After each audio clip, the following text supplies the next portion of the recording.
Not since planking have we seen a social epidemic encouraging such large segments of the populace to engage in bizarre behaviors in public spaces, like Niantic's newest location-based augmented reality game, Pokemon Go. Those familiar with Niantic's previous endeavor, Ingress, will be extremely familiar with Go's format, as the former is almost a reskinning of the latter. For the uninitiated, Pokemon Go takes place on a real-world map, dotted with interactive locations corresponding largely with historic markers and landmarks. Like other entries in the franchise, players in Go will stumble upon random encounters with wild Pokemon which they can capture and collect to their heart's desire. In this lies the heart of the game. The novelty of exploring the real world, encountering Pokemon, and seeing them represented in front of you through the miracle of AR cannot be understated, as long as you're willing to sacrifice a good chunk of your battery life. It evokes a childlike glee that comes free of guilt because the game is encouraging you to get out and exercise.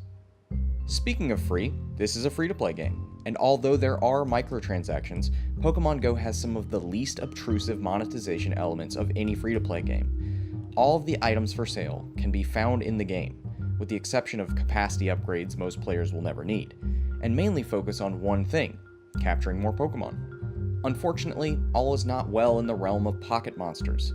For one, the game's launch has been plagued by a myriad of technical issues, and when combined with the game's obtuse presentation and severely lacking tutorial, it can be difficult to discern when the game is being purposefully unclear or simply broken. And then there are all the key pieces of Pokemon Niantic missed when creating their version. For instance, players can no longer battle their Pokemon in the wild. In fact, the only time Pokemon can be battled is at designated gyms, and even then, the Pokemon gain nothing from winning a battle, nor can they be trained. Instead, Niantic has replaced all of the stats with a single value called combat power, which can only be changed by giving said Pokemon species-specific candies. These candies are obtained via capturing Pokemon of that species and/or donating said Pokemon to the good professor.